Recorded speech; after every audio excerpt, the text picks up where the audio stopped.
Sí, exactamente. Hola. Hola. Llegaron muy puntuales, qué padre.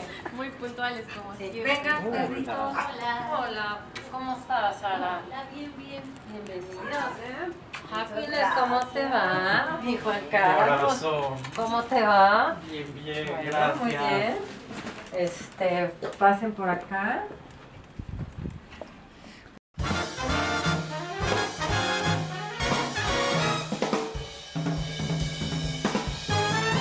Hola, bienvenidos al 10º episodio de Los Monstruos Me Hablan.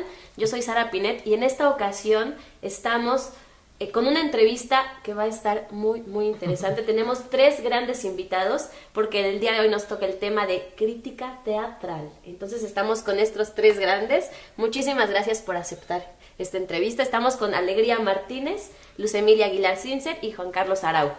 Muchas gracias por gracias. esta entrevista. Va a ser una joya escucharlos y compartir todo lo que tienen para compartirnos.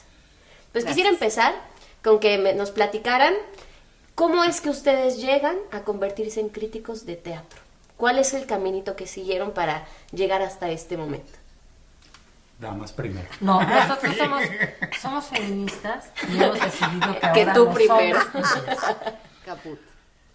Pues yo la primera incursión que tuve dentro de la crítica teatral fue en 1997. Yo estaba terminando de estudiar la carrera de literatura dramática y teatro con la especialización en dramaturgia. Y me contactaron por azares del destino, porque de verdad fue una cuestión de tal persona conoció a tal que habló de ti, que les recomendó y les pasó un teléfono a 2 emprendedores, Coti Manríquez y Eduardo Jiménez Pons, que en 1997 crearon una revista llamada En Escena, que se lanzó a la par del estreno de La Bella y la Bestia en México. Era el programa de mano. Y en ese momento estaban tratando de emular el Playbill gringo. Me contactan y me dicen: oye, pues entendemos que sabes de teatro, no, te gusta lo que es el periodismo, ¿te gustaría ser crítico? Pues va. Y como Gordon Tobogán, pues sí, dije que sí. Y ellos me dieron, de verdad, las primeras bases que en ese momento pueden sonar perversas, y sin embargo formaron mi visión como crítico desde entonces. Porque efectivamente era un programa de mano que pagaba Ocesa. Y entonces me mandaban a ver las obras producidas por Ocesa, las obras producidas por aquellos que pagaban el programa de mano. Y la gran mayoría, la verdad es que sí, eran buenas. Vi en ese entonces Masterclass, el primer montaje de Masterclass con Diana Bracho. Confesiones de mujeres de 30, la primera temporada. Vamos, esa primera camada de las obras de Ocesa. ¿Y tenías libertad de escritura? Hasta Más. que encontré una obra que no me gustó. Ajá. Todo En iba el bien momento- hasta... Todo iba bien hasta una obra que se llamó Nosotras que nos queremos tanto. Nunca lo voy a olvidar. Con Ana Berta Espín. Es lo único que me acuerdo, que ella estaba ahí. Y justo llegué con mis editores, con Coti y con Eduardo, y les dije: la obra es muy mala. Muy mala. No puedes decir eso. Perdón, pero ellos pagan. Entonces, tienes que construir tu crítica a partir de lo bueno. Es que lo único que puedo rescatar es Ana Berta Espín. Perfecto, entonces, ¿qué tal si... 1, haces una entrevista a Ana Berta Espín, y 2, nos centras todo tu escrito alrededor de ella? Y si quieres escenografía, si quieres iluminación, pero tienes que escribir bien. Eso a mí me marcó mucho. Hay que encontrar el punto positivo. Pasaron los años, yo me alejé del teatro muchísimo tiempo, más del que yo quisiera. Y fue en la víspera de mi cumpleaños 40, en 2013, que empecé a tener ya esta necesidad de volver a escribir. Yo ya tenía la necesidad de volver al teatro y de escribir, y escribir crítica. ¿Dejaste de ir también al teatro No, o solo nunca, te alejaste de él? Nunca dejé de ir. Yo siempre he dicho que soy un adicto a la escena. De verdad, me acuerdo que pasé épocas muy malas económicamente, muy, muy malas. Y de verdad, eran momentos en que yo le rascaba los centavos para poder volver a ir a ver el montaje de arte en el Helénico de Yasmina Reza, por ejemplo, que la vi, me marcó tanto y la quería volver a Era ver bellísima. una y otra vez. Cuando yo era adolescente, ahorré como un mes para poder ir a ver por primera vez el juego que todos jugamos en el Ágora. O sea, Yo actuaba en... de verdad. ¿Actuabas ahí? No ahí, pero sí en el Ágora cuando ellos no daban función. Ah, qué bueno, ¿Y porque sí en me- qué estabas? Yo estaba en el juego de Susanka que dirigía Memo Méndez Gotes, no Memo Méndez Guiú. Él dirigía, el autor de Qué Plantón. Ujú. En ese momento él tenía 20 años, yo 14, y él dirigía el juego de Susanka. Wow. Ah, fíjate, bueno, pues Entonces sí, ahí. yo siempre fui al teatro. Y eso es algo que traigo desde cuna, desde mi papá. Mi papá siempre nos enseñó a ir al teatro. Nos llevó a ver Vaselina con Timbiriche 25 veces porque 25 veces le pedimos ir. Y él me inculcó este amor profundo al teatro. Entonces llega la víspera de mi cumpleaños 40, yo ya tengo esta necesidad. Encuentro una revista, la verdad, pitera, que simplemente a la hora de estarla leyendo vi, ¿te gustaría colaborar con nosotros? Contáctanos. Les mando un correo y les digo, oigan, me interesa escribir sobre teatro. Me dicen que sí, pero no me dan ninguna facilidad. Entonces yo, tal cual fue de, ok, fui, compré un periódico, agarré la cartelera de Protea y empecé a buscar teléfonos. Empecé a buscar por internet correos electrónicos y sí, se me da muy bien el choro, entonces empecé a armar comunicados de buenas tardes, mi nombre es Juan Carlos Araujo, por medio de la presente quisiera llegar a ustedes, no sé qué. Y empecé a tocar puertas, pero sin ninguna credencial, ninguna en absoluto. Consigo un par de entrevistas, no me preguntes bajo qué magia consigo que me abran las puertas en Mary Poppins. Voy, hago una crítica, la mando, le hago una entrevista a Mauricio Martínez, sí creo que era Martínez, y no la publican. Ja. No sale. Y entonces a mí me empieza a angustiar por la responsabilidad de... Me dieron la oportunidad, me abrieron la puerta y no está saliendo publicado. Me dijeron, tenemos problemas, no sé qué. Y dije, perdón, si yo estoy logrando abrirme las puertas para ellos, me las voy a abrir para mí. Y de ahí sale Entretenia. Yo decido que puedo abrir mi propio espacio, un blog en ese entonces, que es Entretenia, y decido, ok, tengo el conocimiento empresarial de visión, misión, filosofía, decido crear todo mi estatuto que es perfecto. Número 1, yo no le quiero escribir a la academia, yo no le quiero escribir al doctor filósofo teatral, yo le quiero escribir a quienes quieran ir al teatro. De ahí sale el eslogan de Entretenia, para quienes quieran ir al teatro.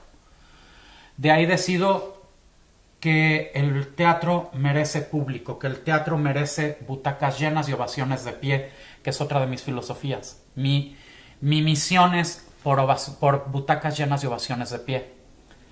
Entonces decido tomar una visión constructiva hacia la crítica, no destructiva. Decido alejarme por completo de este ensañe que de repente yo percibía en algunas críticas, que ahora, después de mucho trabajar con Luz Emilia, adopto la frase que ella me ha enseñado, la mirada amorosa.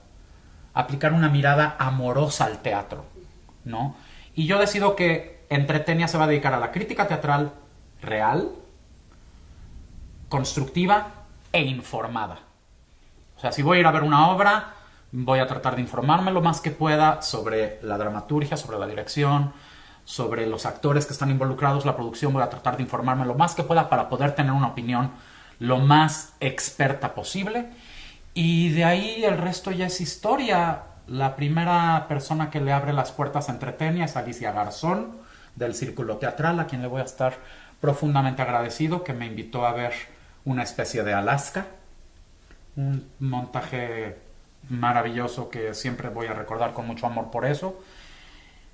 Y la verdad es que la comunidad teatral me abrió las puertas de una manera muy generosa. Y es por lo que yo siempre voy a dar gracias, porque de repente Entretenia empezó a crecer, me empezaron a llegar más y más invitaciones. De repente hago una crítica de Un corazón normal de Horacio Villalobos y él manda un tweet y de repente las visitas a la página se me quintuplican y de repente estoy sentado con dos mujeres a quienes yo respeto profundamente y donde yo todavía me estoy preguntando qué hago aquí, ¿no? Y es eso, esa es un poco la historia de mí como crítico y de Entretenia, que hoy comparto con mi esposo Ricardo, que es mi fotógrafo. Qué padre, muchas Fíjate, gracias. la crítica y el amor, siempre lo he dicho. De la mano. Ahora sí les toca a A ustedes. ver, mi querida, no, porque Alegría tiene muchos más años escribiendo sobre teatro que yo. Entonces le toca a ella. Tenías Ella que decir por ahí. empezó muy jovencita en el 1+1 a escribir sobre teatro. Entonces, nos gustaría mucho saber cómo llegaste ahí. Arráncate, Alegría. ¿Cómo llegué ahí? Llegué al 1+1 de la manera más extraña, porque yo quería pagar unas clases de danza. Ajá. Entonces me dijeron, Ajá. pues te pagan por contestar el teléfono 2 horas en la dirección de 1+1. Ah, pues voy. Y yo llegué y dije, vengo a contestar el teléfono por 2 horas para poder pagar mis clases de Tú eras danza. actriz en ese momento. Sí. Trabajabas ¿Qué edad tenía? En con la facultad estaba. En la facultad. Sí. Pues que se acababa de entrar o algo así. Es que yo entré al 18 1+1 en añitos, algo así. Sí, entré en el 83, 1983. El caso es que, pues después justo se hizo este grupo, se formó el grupo de personas que se fueron a hacer la jornada y la secretaria del director, que era donde yo contestaba los teléfonos, se fue con los otros y yo dije, lo dejaron solo al director. O sea, no, pues no, o sea, Yo ¿cómo no que ayudo? lo dejan solo? Pues yo le ayudo. Pero entonces, claro, dejé de ir a mis clases, empecé a trabajar con el director como secretaria sin ser secretaria, cosa que siempre me estuvo, cada vez que me quería ofender, me decía, parece usted secretaria de Secretaría de Estado. Y yo así furiosa, ¿no? Bueno, el caso es que, pues sí, el trabajo me fue absorbiendo ahí, dejé la danza, ¿no? Pero se me abrió otra puerta, que fue justamente mientras iba a la facultad en la tarde y en la mañana estaba ahí ya más de 4 horas y luego se convirtieron en más y luego en domingos y luego en así. Pero entonces yo dije, no voy a quitar el dedo del renglón del teatro, de ninguna manera. ¿Y cuál es la manera de no quitar el dedo del renglón? Pues escribir. Entonces en algún momento le dije, yo quiero ir al Cervantino. ¿Qué le pasa a usted? ¿Quién se cree? Pues nadie, yo nada más quiero ir al Cervantino. No quiero ir a cubrir. ¿Cómo a cubrir? ¿Quién le va a publicar a usted? Pues nadie, pero yo quiero ir. Bueno, pues vaya, bajo su propio riesgo.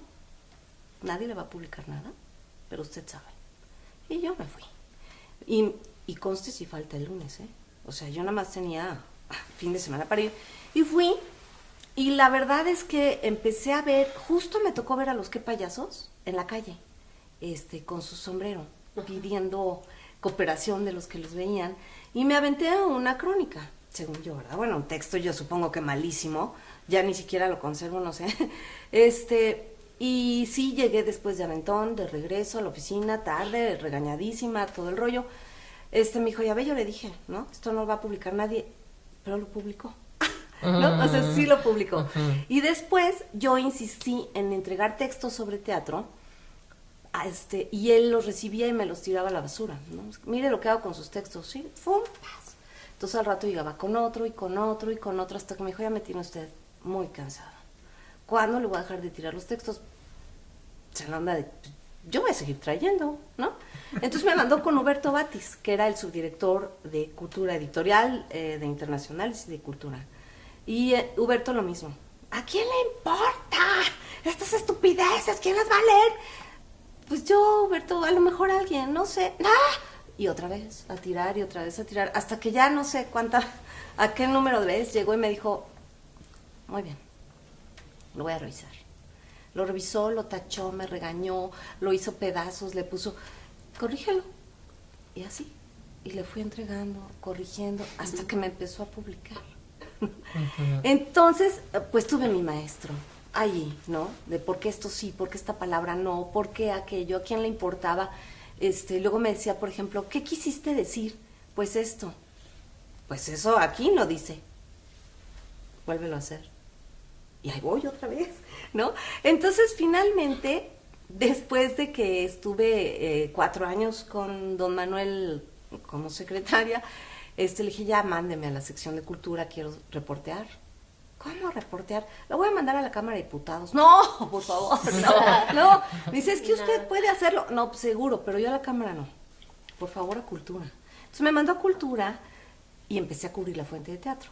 Entonces ahí ya como reportera haciendo entrevistas, después reportajes, después todo eso. Y después me nombran editora de la sección. Y ya como editora empiezo a publicar los artículos, ahí sí semanalmente. O sea, yo me los publicaba a mí misma, claro, sombrereada por Huberto, ¿no? Si Huberto no daba el sí, el artículo no se podía publicar. Pero, pues así fueron. Pues yo empecé a publicar ya en serio en el 2000, hasta el 2000, en el 2000 que empecé a editar, hasta el 2000, ay no, estoy chabolas. No es cierto. Del 87 al 2000, reportajes y entrevistas y todo eso. Y los artículos, creo que en 2000. Y luego de ahí no he parado. Ya sea, o sea, estuvo ahí un tiempo en el 1+1, otro tiempo en el Independiente, muy poquito.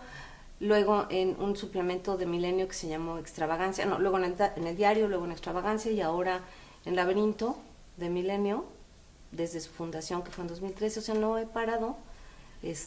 Ahora es cada 15 días, ¿no? Antes era cada semana.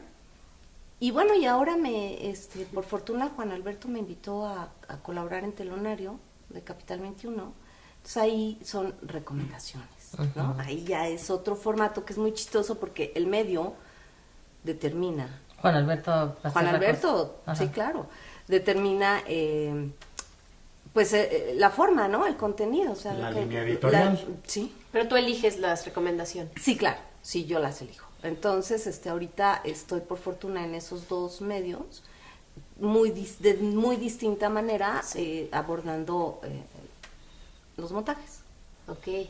Muy bien. Maravilloso, porque luego Alegría y yo hemos tenido fortuna de encontrarnos en obras y así, ¿cuál me recomiendas? ¿Cuál veo? Claro, Oye, me falta una para Capital. Recomiéndame una. Y así nos estamos pasando tips de qué obras ir a ver. Sí, porque luego es terrible. No, la cartelera es enorme. Ayer llegué a una que en realidad, y llegué con un compañero, con un amigo actor, y me dice, ¿cómo llegaste aquí? Yo busqué una obra de miércoles. Y claro, llegué a esta maravilla. Pues, sí. Claro, porque la otra cosa es que pues no vas a las que quieres, sino a las que puedes, porque ¿cómo le haces para poder seguir yendo y cumplir con tu trabajo, con el que te da para la renta, ¿no? Pues sí. Ni modo. Es cierto. Bueno, pues pues yo llegué al teatro porque a los 17 años fui a Irlanda a estudiar inglés. Y a esa edad yo venía de una familia de 9 hermanos, todos unos monstruos que hablaban muchísimo, y yo creo que hasta ese momento yo no había pronunciado muchas palabras, porque era una mesa enorme de 25 personas y todos hablaban frenéticamente, ¿no? Y eran todos muy inteligentes y muy cultos y muy sabios, y yo los admiraba profundamente, los veía y se me caía la baba, porque pues entre ellos había gente muy, muy notable. Bueno, mi padre, todo lo que pasaba alrededor de mi casa era muy exaltado, ¿no? Mi padre era penalista, entonces se dedicaba a la defensa de personas acusadas de crímenes de sangre, básicamente.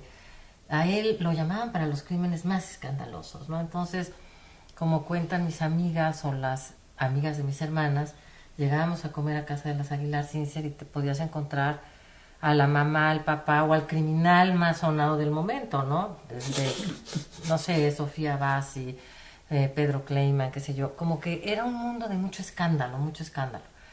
Y yo creo que yo tenía como todas mis voces acalladas y nada más estaba como fascinada contemplando el afuera. Y me voy a Irlanda. Y entonces entro en un silencio absoluto, en un lugar frísimo. Vean nada más nuestro país, que solecito y todo. Entonces descubro un lugar muy lejano de mi casa y empiezo a entrar como en una crisis existencial muy grande, ¿no? De quién soy, dónde estoy.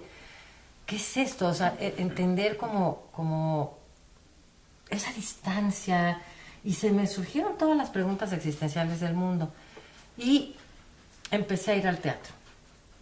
Ahí, es un lugar muy teatral, pues imagínate, Beckett, James, bueno, ahí es el Abbey Theatre. El movimiento nacionalista irlandés surge con el teatro, ¿no? Con el Abbey Theatre, y la construcción de una identidad a partir del teatro tiene una importancia fundamental en la construcción de su identidad a partir del siglo XIX. Y también como un reservorio de toda la historia, porque se supone que la historia grecolatina se guardó en los monasterios irlandeses, y ahí estaba The Book of Kells y todo esto. Entonces me surgió una gran necesidad de saber para sobrevivir las contradicciones de un mundo lleno de exaltaciones en México, liberales, conservadores. Los pleitos en mi casa eran tremendos, o sea, se levantaba mi papá, que era conservador, se peleaba con Adolfo, mi hermano, que era liberal, todos aventaban las cosas en la mesa y se peleaban, y yo de repente decía, creo que se están peleando por algo más que si Cuba o Nicaragua, yo creo que están peleados por otra cosa, pero lo proyectan a través de la ideología, ¿no? Y tanta gente también. Entonces, el teatro se convirtió en un espacio de reflejo y reflexión en donde podía buscar la clave de mis preguntas de supervivencia para no volverme loca, créeme. O sea, me acuerdo que si era de repente ir caminando por las calles frías de Dublín y decir, ¿qué hago con tantas voces adentro? Que si Alonso dijo, que si Gonzalo, que si Valiente, que si... Entonces, como todos decían cosas muy contradictorias, no es que yo tuviera tenido una educación de esto se hace así, sino cada decisión que yo iba a tomar, surgían todos estos personajes. Entonces empecé a estudiar muchísimo y se convirtió en una pasión enorme, o sea, te juro que casi sensual el estudio, o sea, una cosa de ir viendo las ideas y qué es Irlanda y qué es esto, pero el teatro fue el espacio más fácil para navegar para mí, porque es el espacio donde todo se pone en crisis, o todo se refuerza, o es el lugar de los estereotipos. Es un espacio muy especial para comprender el poder. Y mi problema era cómo zafarme y tener una identidad en un ámbito de tantos poderes contradictorios. Entonces, bueno, regreso a México y tenía yo 17 años, no había hecho la preparatoria. Me meto a estudiar al CCH. Y al mismo tiempo, un amigo muy querido en ese tiempo, que era Héctor Vasconcelos, era el director del Festival Cervantino. Entonces yo ni sabía que era Cervantino ni nada. Y de repente me comentan que se necesitan unas edecanes que sean traductoras. Entonces yo voy y solicito que quiero ser traductora simultánea y me aceptan, ¿no? Bueno, pero yo era timidísima también. Eso nadie me lo cree, nadie me lo puede creer, pero sí era muy tímida. Y hablar frente a las cámaras o frente a la gente, o que la gente me mirara mínimamente feo, yo sentía que verdaderamente como un muñequito de cristal me rompía, como Laura Winfield, ¿no? Que de hecho hice ese personaje en la facultad y yo decía, pues sí, me identifico con ella. Pero como que el conocimiento, la comprensión del mundo se convirtió en una posibilidad de sobrevivir y de construirme en mi propio lugar, en alguna parte. En el teatro, además, como que mi familia no pesaba tanto y era una familia muy aplastante. Y empecé a trabajar ahí como edecán y trabajé con un grupo de teatro muy simpático de cómicos ingleses que criticaron horriblemente a la esposa de López Portillo, se armó sobre un panchazo, ¿no? Y bueno, no pasó nada porque era en inglés y nadie entendió, entonces creo que mi traducción no fue muy buena y bueno, no sé, estaba yo ahí en las conferencias de prensa, qué sé yo, y en un momento dado yo dije, yo tengo que estudiar algo que me saque de mí, porque en realidad mi vocación más grande es la lectura y el conocimiento, así yo sí, y ni siquiera necesariamente sí me gusta mucho escribir como historia, memoria, consignar mi testimonio del mundo, pero me metí a estudiar en la Facultad de Filosofía y Letras para liberarme de la tendencia a perderme en mi propio laberinto, ¿no? Y salir de mi timidez y obligarme a mirar hacia afuera, porque también fue una etapa de gran angustia, porque yo creo que tenía una cosa defensiva de mirarme demasiado a mí misma. Y en ese tiempo conocí a Arnold Belkin y me enamoré perdidamente de él. Entonces, él era el escenógrafo de Héctor Mendoza, el escenógrafo de Luis de Tavira, había sido el escenógrafo pues más importante de la danza en un momento dado, bueno, claro, Covarrubias y otros, pero Arnold fue de los únicos escenógrafos que además, o sea, que era pintor y que sostuvo una presencia, siendo pintor, en la historia de la escenografía de ese tiempo. Entonces aprendí muchísimo con él. Bueno, además Héctor Vasconcelos mismo me decía, híjole, no te voy a presentar a Enestrosa porque te vas a enamorar de él. O sea, yo tenía 21 años, 22. Entonces me decía, ¿qué te atrae? Bueno, Arnold era muy guapo, pero yo lo que me atraía era todo lo que sabía. No, es que era así. Yo lamento no haberlo grabado. También por eso después me entró una pasión por grabarlo todo, porque murió y tantas historias se me quedaron en la cabeza. Pero yo fui entonces a todos estos ensayos, que sí, de Penthesilea. Nos íbamos los fines de año a Pátzcuaro, Tavira. Yo, por supuesto, no hablaba y de repente me decían, ¿ya leíste tal libro? Y yo decía, sí. Y después decían, ay, ¿por qué dije eso? Qué tonta, pues sí, no es cierto. Me van a preguntar de qué habla. Entonces, como que yo sentía que tenía que saber cosas. Y mi trabajo también ha ido por el camino de, yo no tengo que saber cosas para nadie. Tengo que saber cosas para mí, y en la medida en la que yo hablo de otros, sí tengo que saber cosas como una responsabilidad, pero no para que me admiren, como que el cariño y la admiración lo tengo que construir en otra parte. Y esto es más bien una relación de mi riqueza y mi pregunta de por qué nací, porque en Irlanda, en ese silencio y todo, yo decía, ¿quién soy? ¿Dónde estoy? ¿Por qué nací? ¿Qué hago aquí? ¿Y cuál es el mundo en el que vine? ¿Y por qué Irlanda es como Irlanda y México es como México? ¿Y por qué somos católicos en ese y ese lugar?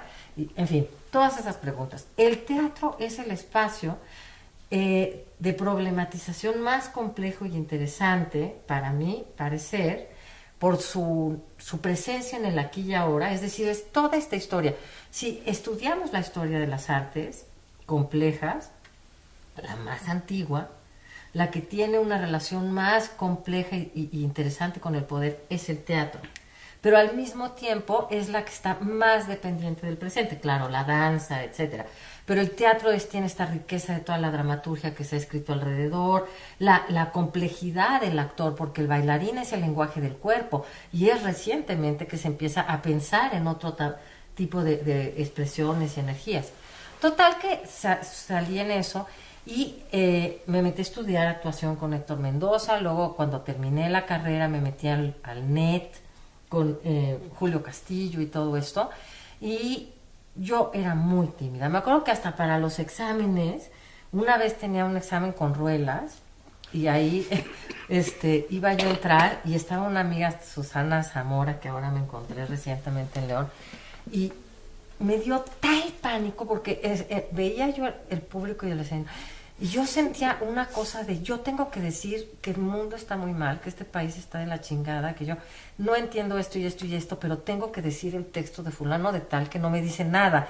Entonces era como una ruptura que sentía yo de decir lo mío, y me salí del escenario, ¿no? Entonces Susana en pleno me regresa. examen. Sí, porque sentía, ahora sí, un abismo existencial, ¿no? Como si fuera una gran transgresión decir, yo soy esto, Estabas no mintiendo. soy el personaje, y tenía un volcán adentro, yo creo que de preguntas y de cosas, ¿no? En esa época ya escribías, aunque sea para Sí ti. escribía, porque yo en esa época ya fui becaria del Centro Mexicano de Escritores, y yo empecé a escribir desde antes de irme a Irlanda, porque tenía yo esa carga de angustia muy grande. O sea, yo creo que a mí me tocó nacer en un lugar y en una familia que o te vuelves alguien que no quiere saber nada y pues andas por el mundo, o cómo asumes estas identidades que hacen tanto ruido, ¿no?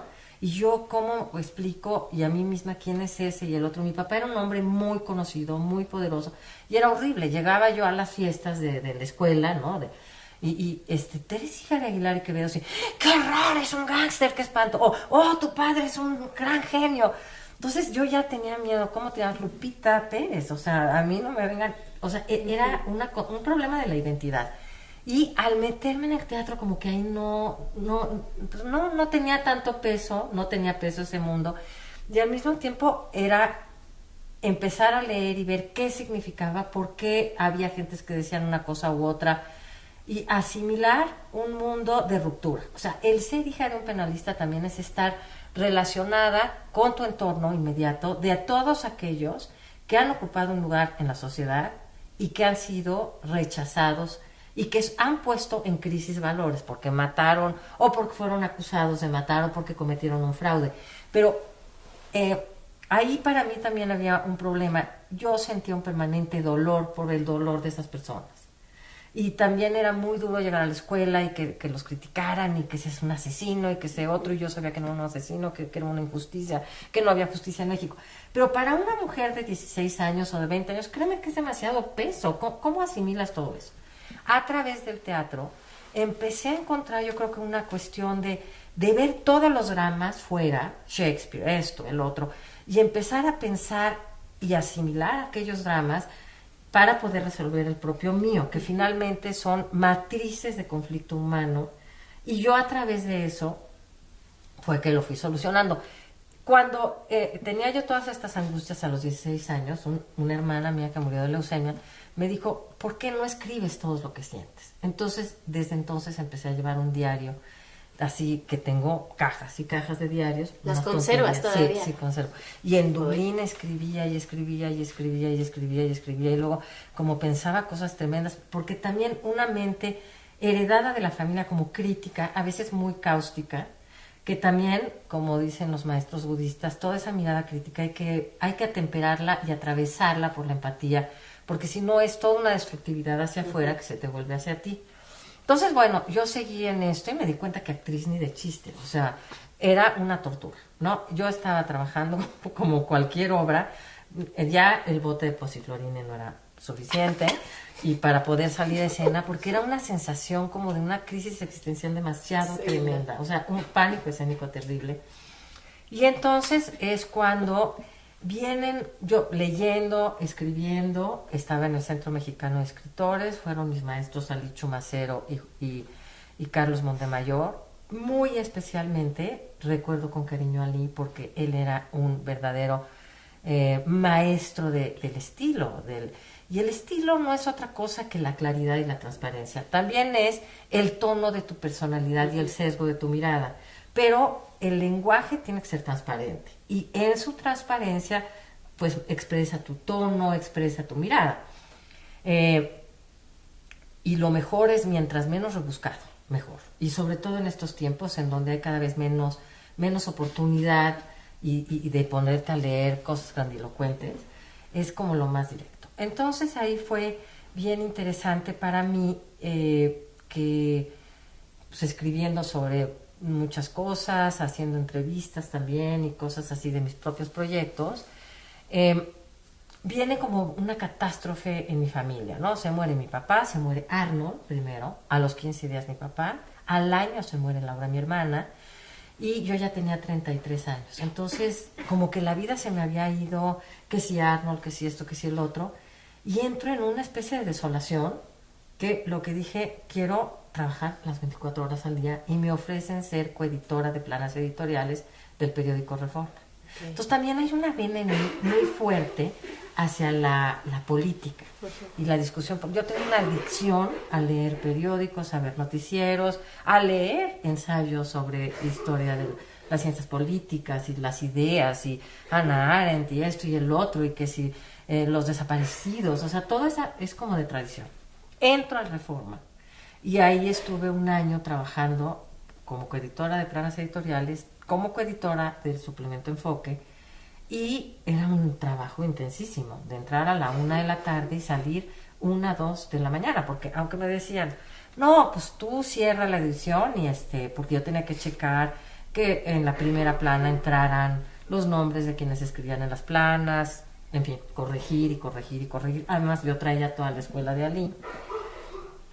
Y yo había trabajado mucho también como editora y correctora de estilo en editoriales. En una de Ana María Cama, que era Artífice Ediciones, y también, en fin, como para Edamex, y en fin, yo era como freelance en eso. Y al salir del Reforma, me dije, pues yo quiero escribir en el periódico y sobre teatro, ¿no? Ya estaba como más apaciguada mi vida, conocí al papá de Matías, me casé con él, me embaracé de Matías y le propuse a Lázaro Ríos y a René Delgado escribir sobre teatro. Entonces fui a ver varias obras, les llevé las críticas. Yo había escrito crítica anteriormente con Giovanni Galeas en un lugar que se llama Correo Escénico en 1990. Empecé escribiendo ahí y mi primera crítica fue Contrabando con Víctor Hugo Rascón Banda. Entonces, a partir de que escribí sobre eso y escribí otras críticas también, Víctor Hugo me buscó y me apoyó mucho y me dijo, yo quisiera que tú siguieras, como que me reforzó, me dijo, me encanta esto que estás haciendo. Y bueno, como que no se dio la oportunidad de que escribiera yo en otro lugar, pero en un momento dado dije, ¿qué puedo hacer teniendo a Matías con la pasión que tengo por el teatro, por el conocimiento? Pues voy a proponer esto. Y me dieron la columna y a partir de entonces me dieron otra columna en el mismo periódico.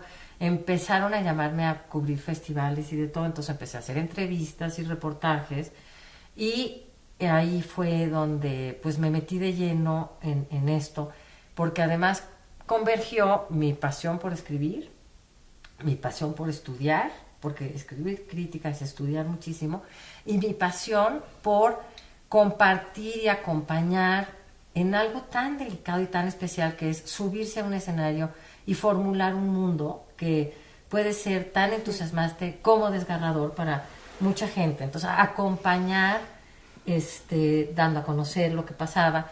Y empecé en un principio, yo dije, como una incógnita. Entonces, no, las gentes de la facultad sabían de mí, pero quienes no, pues decían, ¿quién sabe quién es esta señora? Y a veces decían que pensaban que era yo una señora ya grandísima y se imaginaban que iba a llegar como la prima de Olga Harmony. Ahí, y en un momento yo dije, yo quiero hablar con la gente que está haciendo esto para entender por qué lo hacen. Entonces me empecé a relacionar muchísimo con la comunidad.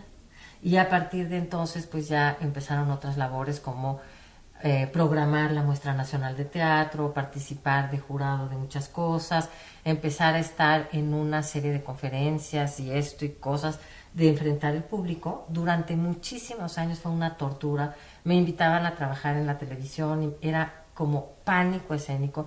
Nadie me lo cree. No sé, algo pasó en mi vida que ya creo que me deshice de algún problema de ego, entonces ya si la riego como que no me importa. Y digo, pues yo hago las cosas con la buena voluntad, con la mayor responsabilidad que se puede. Si ya dije una bola de tonterías, pues ni modo, pues era inevitable. Ya. Oye, sobre ese tema que dices, me gustaría como desarrollar un poquito sobre... ¿Ustedes sienten que sí tienen una relación directa con los creadores, específicamente con actores y actrices de las obras que ven? ¿O sienten que están como que lejanos, que nosotros como actores y actrices como que los tenemos allí de, los críticos, y ustedes nos tienen como, pues, los actores? ¿O sienten que sí hay una comunión? Yo creo que hay una comunión, depende con quién. O sea, no con todos, no se puede generalizar. No siempre. O sea, por ejemplo, a mí me ha ocurrido, de repente me invitó un actor, director, dramaturgo, oye, ven a ver tal obra. Le dije, es que ya no alcanzo a publicar. Y me dijo, no importa, ven por la retroalimentación. Uh-huh. Voy. Claro. En ese momento, al él insistir en qué era lo que quería, por supuesto que fui. Terminando la obra, le dije lo que yo pensaba, que había visto, ¿no? Mi impresión de detalles positivos, negativos, todo. Y después yo lo empecé a seguir, a ver qué estaba haciendo. Entonces, a partir de ese montaje que yo no sabía que hacía este chico, empecé a seguir sus montajes. Y yo he visto un crecimiento. Entonces, con él hay, digamos, por lo menos ese diálogo, y se dio así, ¿no? Con otros, pues no. Ahora, hay otra especie de relación un poco distante con quien yo creo que que vale la pena seguir su trabajo, independientemente de que nos conozcamos o no.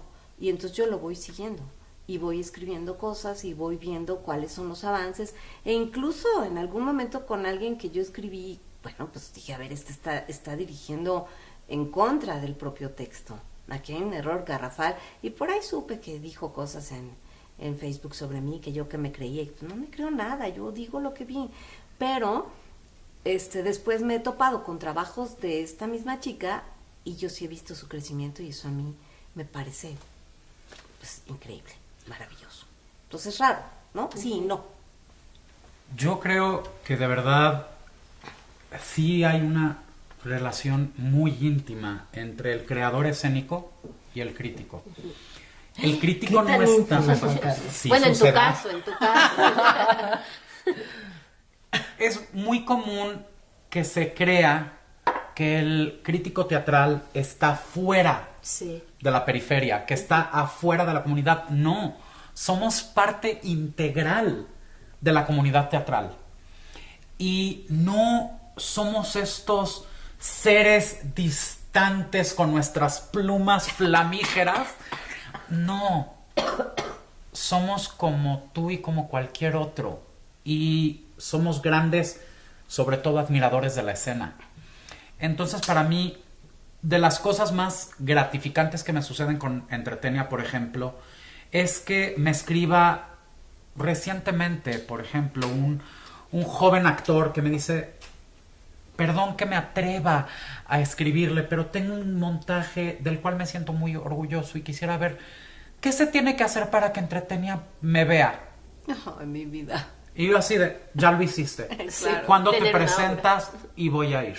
Claro. No, y de repente es muy chistoso llegar a un teatro de verdad, y me ha tocado que ver a un director, ver a un actor que se les ve el color de la piel cuando me ven y es de, por amor de Dios, no soy, de verdad no soy un monstruo, vengo aquí a entablar un diálogo, he creado lazos, he creado amistades con muchos actores, de los cuales no necesariamente porque son amigos míos escribo bien o escribo mal, porque no se trata de escribir bonito o feo, no se trata de eso, se trata de abrir el diálogo. Hay actores, por ejemplo, que me hablan y me dicen: oye, voy a estrenar tal día, ¿puedes venir al estreno? Sí, pero no quiero Entretenia. Quiero que vengas tú, que veas la obra y ya luego platicamos, y ya luego puede venir el crítico. Va. Y de verdad, al día siguiente hablamos 1-2 horas y me dice: perfecto, gracias. Y ya de ahí, 2-3 semanas después, me invita otra vez a ver la obra, ya para escribir, ¿no? Me ha tocado obras a las que me piden: por favor, ¿puedes venir a un ensayo general para que nos des retroalimentación? Para que nos digas qué va bien, qué va mal en la obra. ¿Son las menos de las veces estas? Cada vez más. Cada vez más. Sientes Cada que vez está más. como aumentando. Vamos, el hecho de que esto que se está dando ahorita, el hecho de que tú, como actriz, convoques a la crítica a un diálogo, eso ya es un paso. No estamos lejos, estamos de verdad a un clic de Facebook. Estamos a una cuenta de Twitter de que nos manden un correo, de que nos manden un mensaje y nos inviten, ya sea para escribir, ya sea para entablar un diálogo. Justamente lo acaba de suceder esta misma semana. Un creador con un trabajo que no resultó tan afortunado, empezamos a hablar y le di toda una retroalimentación que él agradeció profundamente, y llegamos a un acuerdo de: ¿puedes no publicar nada? Exacto, es que eso es importante, y es importante que ocurra eso y que haya esa honestidad. A mí me saca mucho de onda cuando no ocurre. Fui a ver una cosa a la capilla que le dije a Enrique Saavedra, que me invitó, le dije: discúlpame, pero no puedo escribir de esto. O sea, es que no me salí porque no me salgo, porque soy profesional y me tengo que aguantar hasta el final. Pero ¿qué es esta falta de respeto con la gente? ¿Qué es esta falta de trabajo? O sea, ¿y por qué no lo pongo? Porque sí creo en eso de que que hablen de mí, no importa si bien o mal. Pero aparte que le vas a endilgar al pobre lector en un suplemento cultural, donde hay literatura, cine, artes plásticas, música, todo. Ay, pues esto está espantoso. Y tan pocas oportunidades que de repente hay para Exacto. hablar del teatro y hablar mal. Voy a quemar ¿Aleja una a la de gente cada 15 o días. funciona? ¿No? Exactamente. No, yo lo veo de otra forma totalmente No sé, distinta. ¿cómo sería? Otra forma. Yo pienso que el teatro es un fenómeno inserto en un universo de formación y, o sea, es un lugar de creación de espacios imaginarios, ¿no? Como todo, que alimenta nuestra visión del mundo, ya sea a través de un documental o de los formatos que ellos quieran. Y de pronto, lo que yo fui encontrando como fascinante al escribir la crítica es que va más allá de calificar o descalificar una Desde obra, luego. sino de insertar y reflexionar sobre, es como un diagnóstico. O sea, voy a ver una obra y digo, esto está pésimo, claro, hay veces que me he querido ir, bueno, hay veces que he querido como levantarme y decir, a ver, detengámonos, porque aquí está, creo que ya estamos equivocados, yo sufro, ustedes sufren, el público sufre, ¿qué está pasando aquí, no? Pero yo lo que veo es que hay personas que están inmersas en marcos de referencia muy pequeños y que de repente puede ser interesante un diálogo de encontrar la forma de no destruirlos, porque la manera como manejes el lenguaje y como lo dices, pero que puede ser muy útil insertar y reflexionar y plantear preguntas. Por ejemplo, si se trata de una obra que quiere hablar de violencia, ¿no? Violencia contra la mujer, podríamos decir. Y de pronto en la escena tú lo que ves son unas cosas verdaderamente burdas, mal hechas, la actriz es pésima, te ríes, todo está mal hecho. Lo primero es, ¿dónde está el error? ¿Dónde empieza aquí el maldito error? Y yo pensé que, fíjate, porque yo escribía en Gente en un momento dado en Reforma y en La Cultura. Las de Gente eran más fácil porque eran las comerciales. Y en las otras hay referentes más complejos, le tienes que trabajar más a la obra. De repente ir a ver hasta una obra infantil como Caperucita Roja, por ejemplo, ¿no? Con Fred Roldán. O sea, eso me cae. Ya después de eso, yo creo que ya puedes pecar bastante. Ya en términos de catolicismo, es como aplicarte silicios. O sea, es una cosa ya de tortura mayor. Bueno, yo dije, este señor que no me toma, que falta el respeto a los niños y a todos, merece de mi parte el mayor respeto en la mirada. Grabo la obra y voy a analizar paso por paso porque este es este gran naufragio de horror donde yo me quería morir, ir a confesar, sí, yo maté a Colosio, sí, fui yo, ya, lo que sea, por la tortura, lo que ya. Bueno, he querido proponerle a la Procuraduría que refine esos métodos de tortura y lleve a los que quiere que confiesen algo a ver ciertas obras. Pero se vuelve un reto distinto analizarlas, contextualizarlas. Ahora, lo que uno sí puede hacer es escoger qué quieres ir a ver y qué no, porque si son 100 obras, pues sí puedes decir, según lo que... Para mí, la crítica teatral es un camino de conocimiento, una oportunidad de saber algo, en relación a incluso de hablar con la gente que le está haciendo. Hay caminos teatrales, por ejemplo, ya a mí el teatro comercial me interesa muy poco. Sin embargo, he ido a ver cosas muy comerciales que me han gustado y que he disfrutado porque están muy bien hechas, pero hay cosas que digo, no, porque ya me sé de memoria cómo funcionan, ya sé de memoria cómo son, y ya me aburriría y yo ya no tengo nada que decir respecto de esto. Pero yo creo que uno puede... decir las cosas. Nosotros queremos que vayan al teatro. Me acuerdo que a mí me llegaron a decir, tú haces daño al teatro porque alejas a la gente más que acercarla. Yo les dije, perdón, yo no alejo a nadie, sus obras son las que alejan. Si no son buenas, la gente no va. Yo puedo escribir una crítica súper positiva de alguien que el público me va a odiar si va a ver la obra y la obra sale pésima. Era mentir. Eso tiene que ver mucho con la responsabilidad del crítico. O sea, ciertamente estoy de acuerdo con que no podemos simplemente no decir nada. En el sentido de... Yo, por ejemplo, en Entretenía creé una nomenclatura muy tramposa, porque es muy tramposa, donde simplemente es nueva crítica y hago todo un análisis, una reflexión de un trabajo bien hecho que me parece que merece de verdad toda mi atención y sobre todo mi tiempo, porque perdón, todos los que creen que vamos al teatro gratis, híjole, no saben todo el tiempo que invertimos en escribir una Claro, crítica. una crítica. Fíjate, hay un momento en que sí te invitan y todo, pero yo muchas veces he ido a pagar, muchas veces en el teatro Sí. comercial. Yo, y bueno, estoy trabajando, pero si me interesa ver una obra sobre la que quiero escribir y no se da la cuestión de que me dieron la cortesía, yo pago. Sí, claro, eso también se da. Y digo, y yo por ejemplo ahí creo la nueva crítica. Luego es la reseña, que es meramente, vi esto, destaco esto y en 3 parrafitos Sí. ya acabé. Sí. Y luego saco el artículo, que el artículo es, la obra se presenta tal día, a tal hora, en tal lugar. Claro, y decides de qué obra pones en cualquiera de Y esos en ese sentido creo que ya dije todo lo que quería decir y justamente cuando llego a sacar artículos, muy seguido me contactan los actores, directores, productores, porque con todo gusto quieres una llamada por teléfono, quieres un cafecito, vamos a sentarnos, vamos a platicar. ¿Yo qué gano ejerciendo toda una energía sobre decir por qué está mal esta obra? La puedo aplicar si es para entablar este diálogo con el creador, pero ya en corto. Porque luego sí siento que no...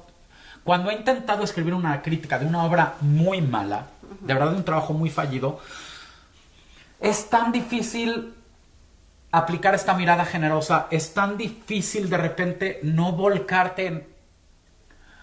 Quería arrancarme la cabeza para tener algo que aventar al escenario y que ya terminara. Es ahí donde yo sí trato de detener y es por eso por lo que creé el artículo. Justamente tengo otros espacios y tengo otras oportunidades como la muestra crítica de la Muestra Nacional de Teatro, que tengo la fortuna de trabajar con Luz Emilia, ella como editora, donde sí tengo que escribir. Haya sido un A horror, fuerza, ¿qué? Sí. un horror. Nada de que no me entregas. Y vaya, qué miedo. No, yo sé, yo sé. Y sí, y es un ejercicio de... No se trata de destruir. Sí, no. Se trata de encontrar el lenguaje preciso para encontrar las raíces de dónde estuvo el error. Pero es distinto. Pero es ahí un es objetivo distinto. exactamente, O sea, ahí justamente sí. eso. Al ser líneas editoriales distintas, es muy chistoso. Pero yo incluso en la Muestra Nacional llego a escribir críticas para Entretenia con mi estilo, mientras yo estoy manejando la Biblia de Simser. No, y seguir la línea de Luz Emilia y de Ilona y de todas nuestras editoras, que es muy distinta. Pero además también hay un tema. Tú eres tu propio editor de tu página. ¿A ti quién ¿Qué? diantres te va a decir qué? ¿Qué crees? Que si hay un secreto ahí. Ajá. ¿Cuál? Mi marido es mi editor. Por eso. Pero ahí hay mano negra, ¿no? Por manches. supuesto. No, claro. Es su fotógrafo y su editor. No, por eso. Es pero un esquema de Lo poder deberíamos maravilloso. haber empitado. Sí. Es un gran esquema de poder porque él es mi fotógrafo La y yo soy... próxima entrevista me lo invitas. Sí, lo vamos a invitar. Es que yo Vamos soy a su poner un jefe como cuadrito aquí abajo. fotógrafo, pero él como mi editor también es mi jefe. No, pues, Entonces, trabajo en Claro, equipo, pero hay siempre. exacto, hay un trabajo en equipo. O sea, Luz Emilia ha estado en diarios de circulación nacional. Las reglas son muy distintas. Sí, claro. Y ¿no? sí, yo Ahí en sí mi te página pegas. escribo lo que yo quiera. Y aparte- o de lo que no quiera. Ahora, yo por fortuna, al menos en Laberinto, jamás he tenido ningún tipo de censura, de ninguna manera. Pero sí tengo que ver quiénes son los lectores de ese suplemento, quiénes, por ejemplo, ahora estoy publicando junto a Pepe de la Colina. O sea, ¿me entiendes? Yo no voy a salir con mi batea de babas de escribir de una obra que mejor ya suicídense todos o pónganse a trabajar, que sería lo mejor. O sea, yo creo que la crítica, o para mí, es fundamentalmente un análisis. Desde luego es un diálogo, pero es un análisis de un hecho escénico complejísimo que tiene que ver con el lenguaje artístico, que tiene que ver con la estética, que tiene que ver con la política cultural, con la política social, con un montón de cosas. A veces en 4,000 caracteres, 4,200, que son los que tengo ahora, y quincenales, pues abordas lo que humanamente puedes, ¿no? Pero sí hay reglas a las que tienes que... Abocarte. sí, o sea, ni modo, yo no publico cada vez que a mí se me da la gana, ¿no? Sí. Entonces, es muy difícil lograr que tú puedas sobrevivir ahí tratando de hacer un texto que esté bien hecho, que le dé algo al lector, que aporte algo al lector y también, si se puede, al montaje, ¿no? Entonces, por ejemplo, en el caso de Dogville, que sí me ofendió profundamente, ¿no? Yo dije, aquí sí es distinto. O sea, aquí fueron y pagaron unos derechos de autor carísimos. Aquí el director no se puso a trabajar con los actores, no se puso a analizar el texto. Se fiaron de que la chica se parece mucho a la actriz de la peli. O sea, hay una cantidad de factores que hacen que este montaje zozobre, que lo tengo que decir, ¿no? Pero, por ejemplo, el otro día fui a ver otro también que dije, pero ni existe. No me voy a gastar mi única colaboración quincenal en esto, que ni siquiera están cuidando el micro del cantante principal, que te está matando el oído. O sea, ni eso, ya no te metas ni con la actuación, ni con todo lo demás que dices, bueno, esa vez sí me salí. Y perdón, porque a mí sí me invitan. Y sí metiéndonos con la actuación, me interesaría, teniendo este ojo ya tan crítico que tienen, tan afinado, como para los actores y actrices recién egresados que nos están viendo, ¿a ustedes qué les llama de un actor o de una actriz para escribir específicamente sobre él en alguna crítica? ¿Qué los hace querer regresar o seguir a ese actor o esa actriz, querer regresar a verlo siempre que esté en escena? ¿Qué sienten que tiene este actor o esta actriz que lo puede volver un monstruo del teatro? ¿Cuál sería esa esencia que para ustedes individualmente sienten que tiene que tener? Para mí es una combinación compleja entre disciplina, entrega, honestidad y creación. Creación individual, independientemente de lo que el director y de lo que el texto y de lo que... O sea, que tú estás percibiendo que el actor o la actriz allí están creando y que eso es impostergable y que tú estás con ellos. Ahí sí que el hoy, que el aquí, que el ahora sí, pero ahí es de vida o muerte él o ella y tú como espectador. Si ese milagro ocurre, voy porque sigue. O sea, yo estoy eternamente en la búsqueda del milagro. ¿Qué quiere decir? Que todo funciona en un montaje. Uh-huh. Después de ver un montaje por semana durante mucho tiempo, cuando me pedían un balance, se salvaban 4.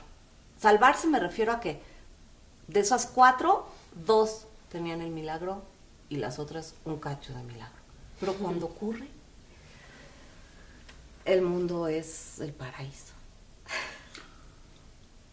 En mi caso, yo lo que siempre busco es, número 1, ver al actor dándose permiso. Un actor que se da permiso de dejar atrás sus barreras, su ego, su ser, incluso a veces, en favor de la escena, en favor del personaje, ver una creación verdadera, honesta. Ante todo, una de las palabras que yo más busco en una actuación es verdad. Es verdad, es honestidad, es esta capacidad de que la emoción que estoy transmitiendo es real. No estoy hablando necesariamente de que si se me murió mi papá, estoy sintiendo que mi papá se murió. No. Que al menos hacia las butacas hay una verdad, una fractura. Que no estoy poniendo barreras de defensa de la persona para protegerme mis emociones o demás. No. Date permiso de en verdad fracturarte, de romperte para el beneficio del milagro justo que estás hablando, Alegría. Pero también para ser ridículo, para ser estúpido sobre la escena y aventar vegetales y crear una Julieta de cebolla o no me acuerdo. De cebollita. Perdón, pero en algo de un tal Shakespeare, darse permiso de crear esta guerra de vegetales tan ridícula, tan hilarante, con tal verdad, con tal realidad dentro de eso, eso para mí es la actuación. Para mí eso es lo que siempre busco. Y de ahí la evolución. Nada más terrible para mí de verdad que ir a ver un montaje primero de una gran actriz, por ejemplo, y decir, ¡wow! ¡Qué gran actuación acabas de hacer! voy a seguirte, y en el tercero darte cuenta que sigues haciendo exactamente lo mismo. O que retrocediste. O que retrocediste. Debo hacer una confesión, por ejemplo, cuando te fui, yo no sabía que tú estabas en esa del secuestro, que no recuerdo su nombre. ¿Dónde estuviste? ¿Dónde estaba ¿La Lisa guerra? Owen? La guerra en la niebla. Esa. Cuando te vi dije, ¡ah!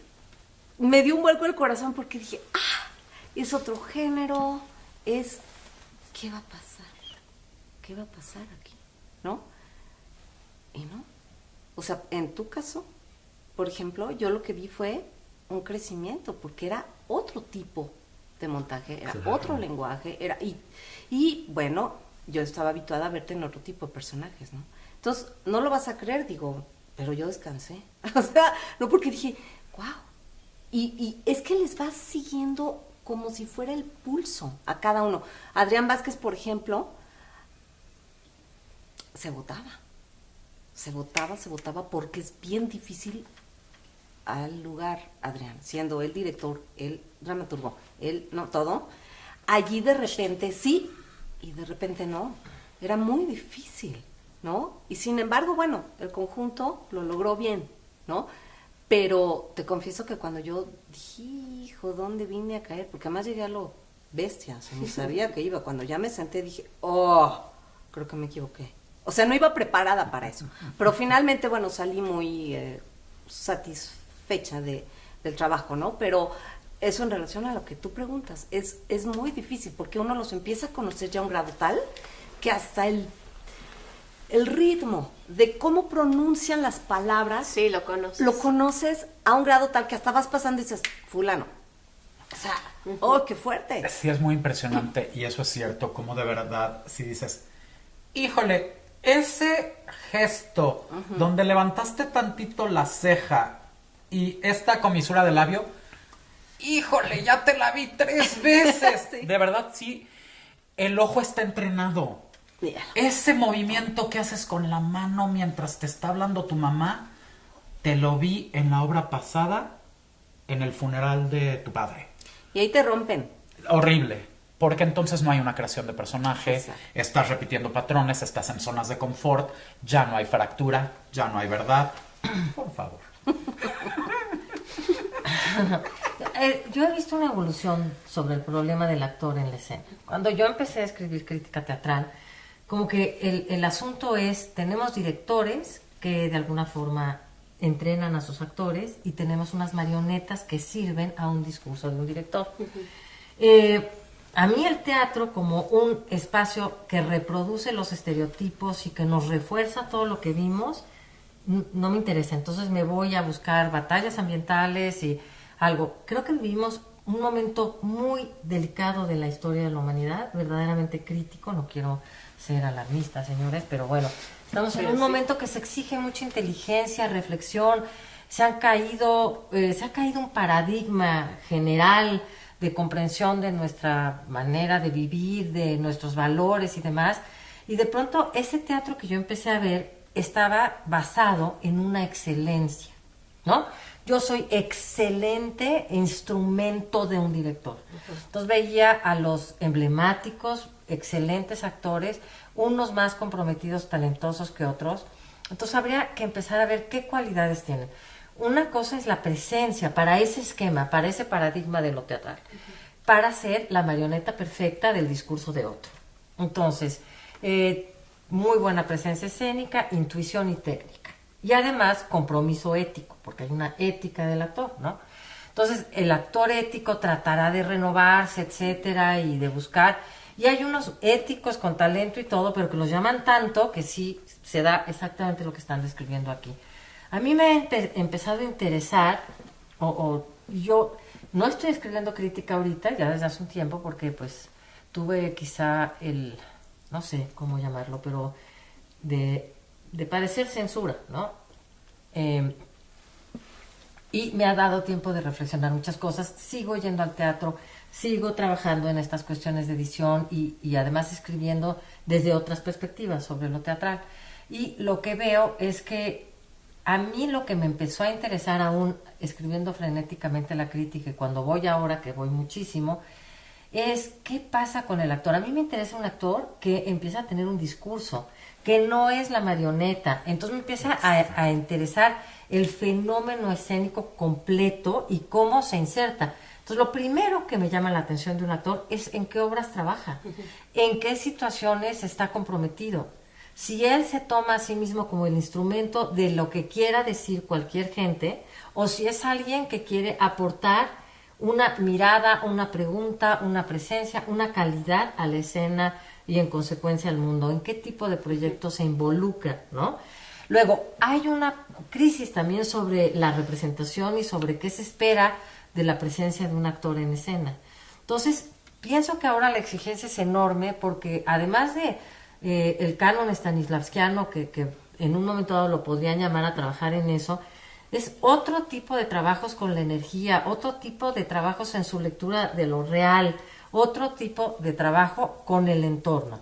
Dentro de estas múltiples posibilidades, hay algo también que me ha ido pareciendo muy interesante distinguir en el teatro y en la crítica y en la propia actitud crítica hacia mí y hacia mi entorno. Hay dos maneras básicas de aproximarte a eso. El teatro es un espacio hoy de un pequeño poder, pero es un espacio de poder. Y la función de la crítica es generar legitimidad y la función de los que hacen el teatro es rechazar o criticar o no al crítico y también legitimarlo. Es un juego de dos vías. Pero hay cada vez más un teatro que lo que va buscando es insertarse pertinentemente en procesos de significación social que nos amplíen los espacios de dignidad, nos amplíen los espacios de reconocimiento de identidades negadas. En los últimos, por ejemplo, 5, 6, 7 años, he visto un estallido de obras que tratan el tema de género, de sexualidad, desde lugares muy apasionados y con lenguajes muy poco aceptados por el canon teatral, ¿no? Y el tema es la pertinencia, ¿no?, de las cosas. Entonces, a mí me interesa un actor que no está buscando ser el gran rey, porque a mí la escena como ejercicio del ego, la imposición hay algo muy equívoco que sí funcionó durante muchísimo tiempo, era el centro de la escena en el siglo XIX, lo que legitimaba estas grandes figuras y que llevó a gente como León Tolstoy preguntarse en un libro que se llama ¿Qué es el arte?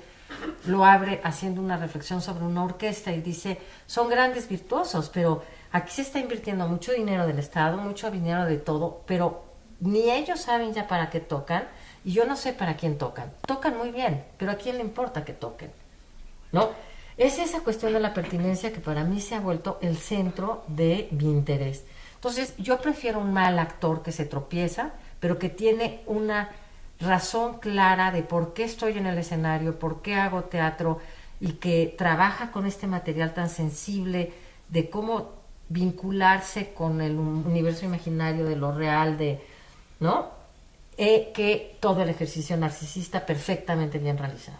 Puede ser hasta un virtuoso, pero yo digo, bueno, pues qué bueno que lo lograste, era tu camino, pero no es lo que a mí me apasiona del teatro. Claro. Y no me va a interesar tanto hacer una exploración sobre esto, ¿no? Claro. Y fíjate, en ese sentido yo sí quisiera rescatar que efectivamente no buscamos necesariamente la perfección actoral. De verdad no. O sea, muchas veces dices, ves una obra y te das cuenta que la actuación no fue tan lograda, pero viene de un lugar honesto. Por ejemplo, dices, todavía no has llegado, pero estás buscándolo. Se nota tu búsqueda. No has llegado, pero ahí vas. Sigue este camino. Hay veces que efectivamente ves a un actor en una obra y dices, no ha llegado. Y no va a No va a llegar. llegar. Poco perdido. Y no va a llegar.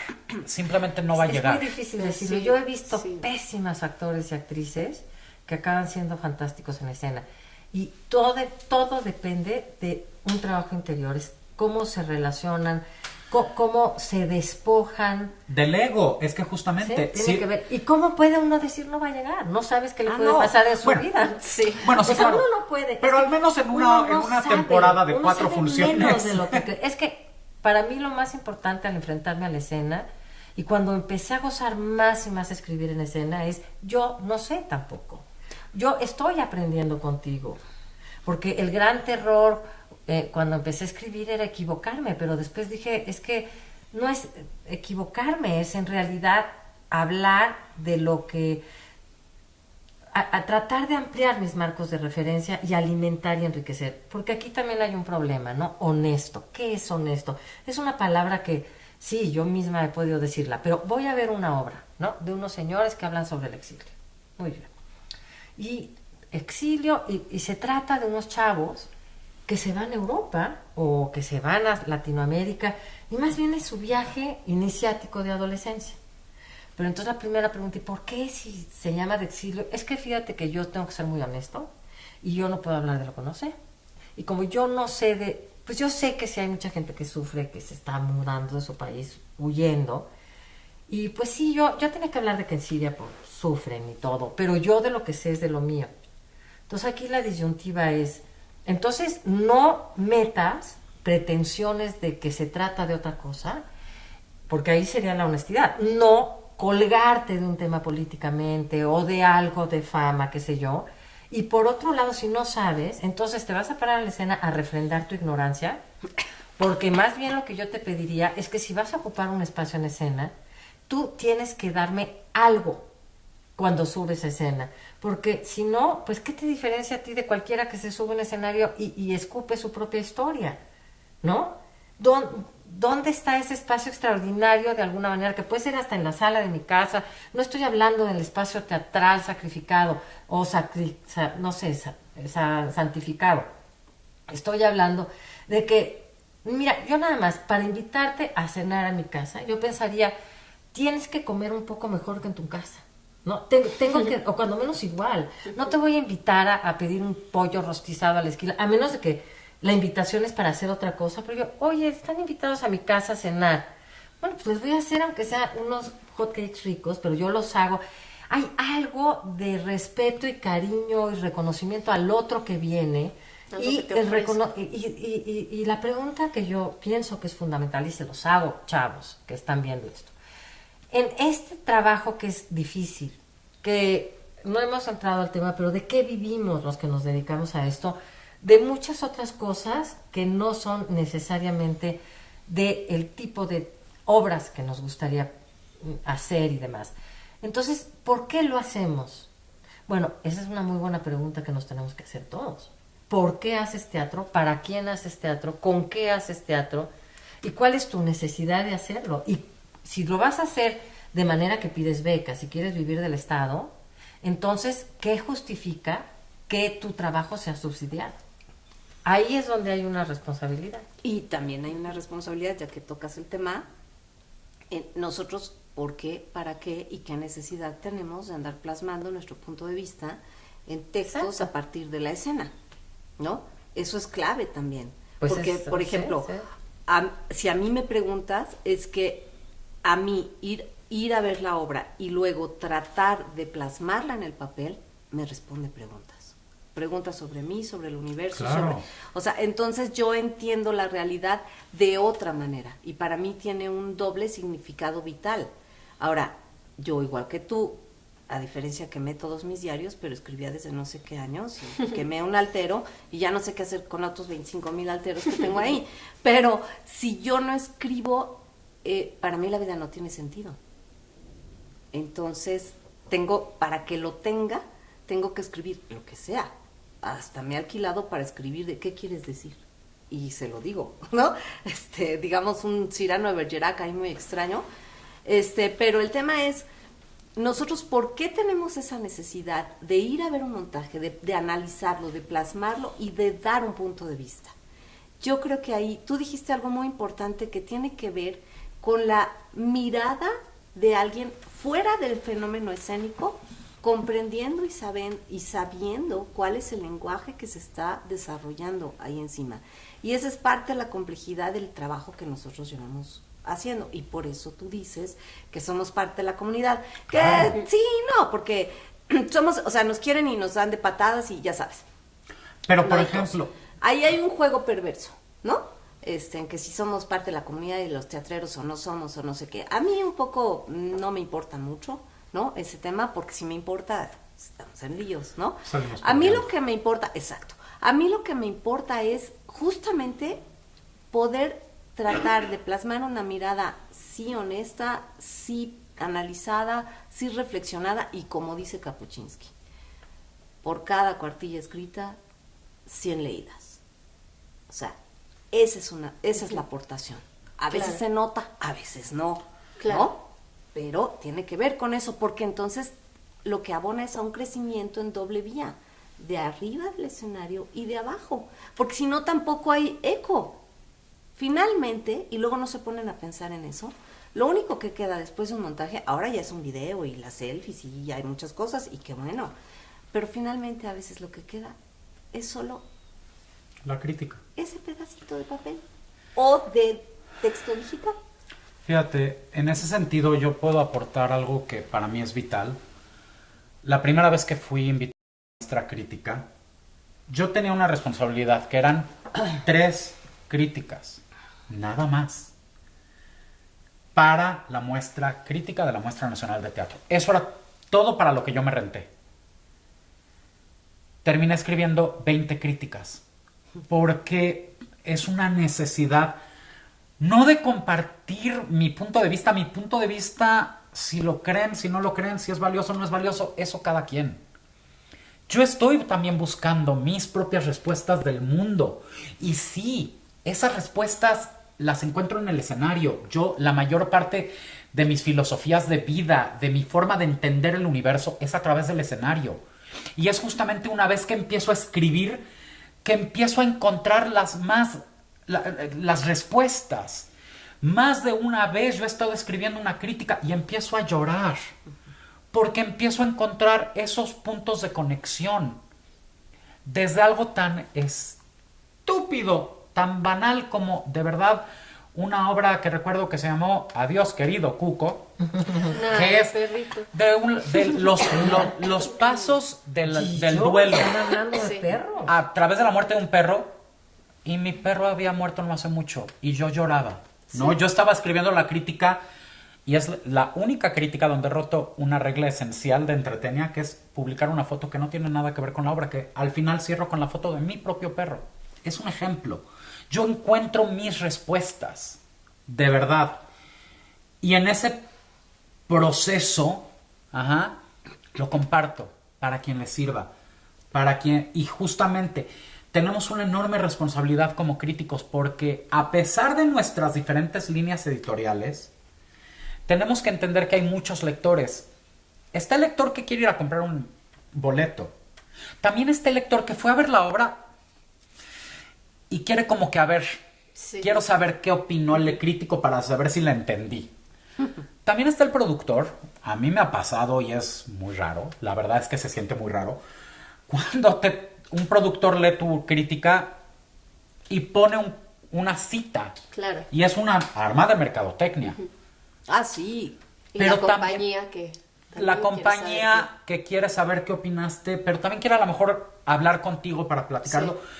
Pero también hay un lector que casi se tiene presente y que desde que yo lo descubrí, para mí es vital. Y eso lo aprendí a partir de muchas lecturas, de mucho estudiar, que es mi lector futuro. El lector que en 50 que años eso se va a pueda... quedar ahí. En 50 años alguien va a querer saber, mira, me acabo de encontrar este texto, se llama Más pequeños que el Guggenheim. ¿Cuándo se montó? En tal año. ¿Cómo habrá sido? Ya había el montaje, pero ¿cómo lo recibió la gente? ¿Qué opinaron? No hay un video de esta obra. ¿Cómo fue? Por eso es por lo que para mí es tan vital en mi crítica describir la escena. Tal cosa está sucediendo, tal silla está en tal lugar, la iluminación cae de tal manera, el actor fue... Porque eso es alguien que quiera saber cómo era el teatro en 2018, en 20, 50 o 1000 años, va a buscar una crítica. Bueno, Claro, te voy a decir sí. una cosa, o sea, a mí en este trabajo que luego hago de las entrevistas, de los libros, muchos de los textos están plagados de generalidades, ¿no? O sea, de que ya encuentras las críticas publicadas y todo el rollo y dices, "Ah, no dijo nada", o dijo la anécdota, O por ejemplo, ahora como jurado de crítica, ¿no? Que de repente dices tú, ¿y para qué me la cuentas? ¿No? O sea, ¿qué ocurrió con... ¿Qué escenografía había? ¿Qué percibiste tú? Lo que sea, un flashazo, dame lo que sea. Pero es como la búsqueda del tesoro perdido, porque ya no existe. Entonces no hay ni una guía, no hay un testimonio. Para mí eso es clave. O sea, lo que está diciendo Juan Carlos, a mí en todas las búsquedas para publicar textos que finalmente me he dedicado a eso es lo que me ha salvado o no, ¿no? Porque aparte, ¿qué creen, chavos? El video No, jamás no, va a capturar, no es nada. jamás va a capturar la escena. El fenómeno de la escena viva nunca se va a captar en video. Y sí, es la crítica. Eso que más nos va a acercar a la esencia. Es por eso por lo que también el crítico también se debe de dar permiso de tocarse, Sí. de dejar un poquito de su alma en esa crítica, no en el sentimentalismo. No, tú también entregarte igual que lo que estás pidiendo. Exacto, le debes un Igual, mismo respeto, nivel de lo que es. el mismo respeto. Ese es el punto. Si ese actor, si ese director dejó el alma, Tú también. ¿por qué yo no he de dejar No, la mía? necesariamente. En mi texto, justamente para transmitir este análisis o esta pasión, este dolor que me generó, ¿por qué fue? ¿En qué momento ese montaje ya se quedó para siempre en mi vida? ¿O por qué ese montaje ya lo vi y ya lo olvidé? Oigan, Nos hemos pasado de todo pasor. híjole, nos hemos pasado de todo paso, pero es que ha sido un gran gozo estarlos escuchando.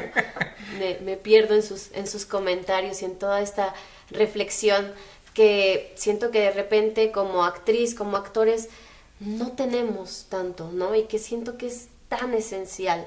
Siento que de repente como actores nos dedicamos justo a leer las críticas porque necesito usarla para mi carpeta, o pues porque aquí esta la comparto porque mira, subrayo y habla muy bien de mí, pero realmente esta reflexión acerca de lo que significa, de lo que genera como comunidad también la crítica, es algo que tenemos muy muy poco y que me parecía muy importante como también tener aquí, que estos chavos que van saliendo apenas de la escuela pues no sientan que la crítica es, ay, aquel monstruo al que hay que temer y que vienen a juzgarnos cuando ellos, pues, ¿quiénes son para decir que lo mío está, qué sé yo, ¿no? Sino como justamente crear esta comunidad y esta oportunidad de crear diálogo y de poder tener esta cercanía, de acercarme a ustedes y decirles, oigan, ¿cómo la vieron? ¿Qué pasó? ¿Qué reflexión hay?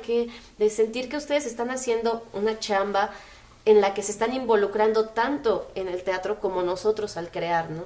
Siento que es algo que en esta plática, de lo que yo me llevo como una reflexión, como una tarea, las preguntas que propones, Luz Emilia, de por qué, para qué, cómo, de como actriz, no solo habla de mí la forma en la que actúo, en lo que hago sobre el escenario, sino por qué estoy en ese escenario, con esa obra, ¿no?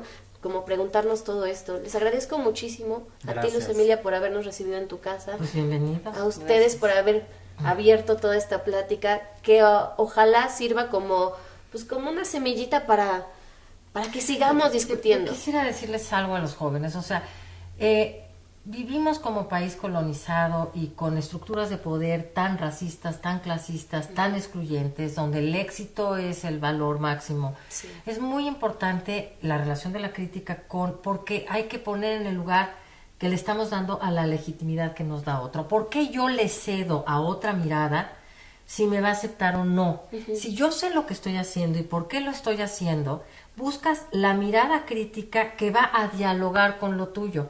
Lo demás es porque quieres ser aceptado per se de una manera mágica. Es que yo soy talentosísimo, mi obra es una cosa chingoncísima. Pero si tú no tienes claro todo el proceso de por qué, para qué, que te decía, entonces vas a buscar una legitimidad que tiene una zona de mucho misterio, claro, ¿no? como si fuera un premio que sí, te valida. Híjole, y no me van a aceptar.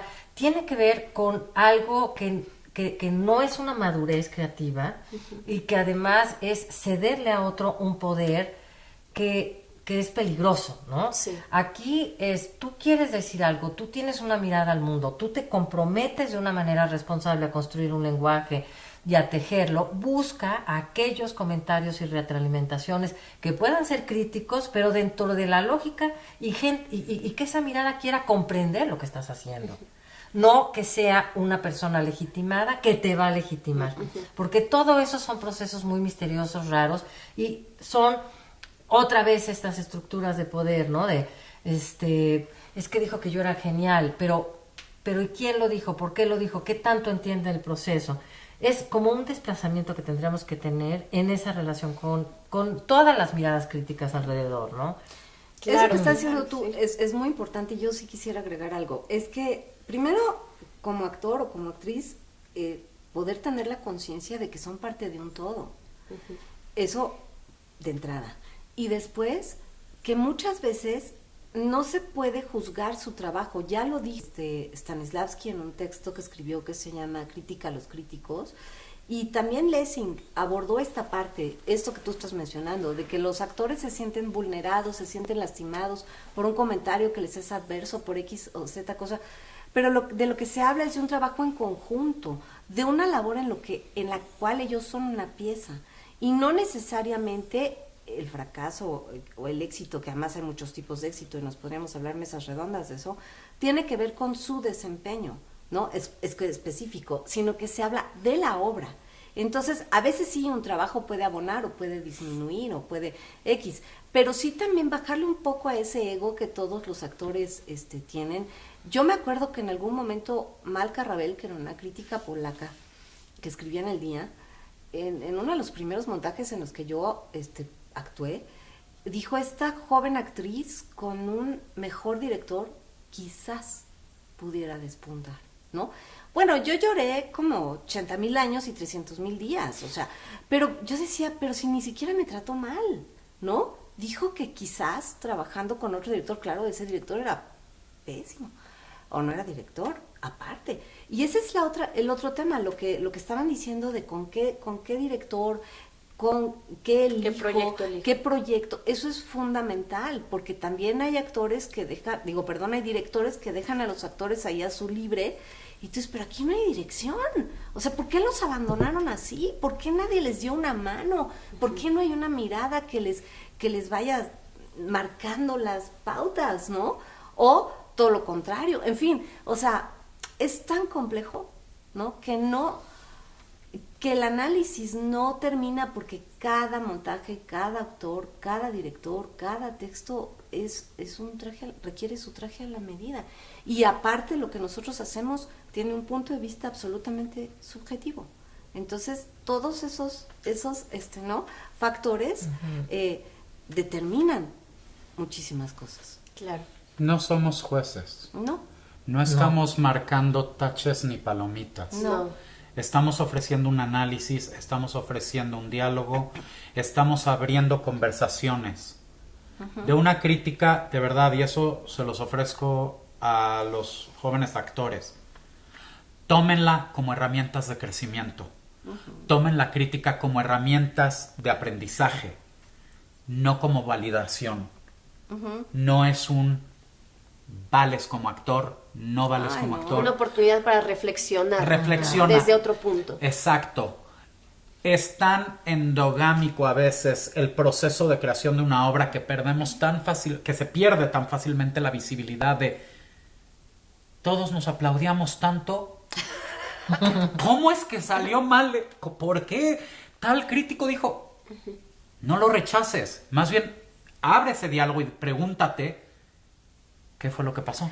Yo nada más yo estoy de acuerdo contigo y quiero decir algo. Para mí, lo que hacemos, nuestro trabajo equivale a una mirada.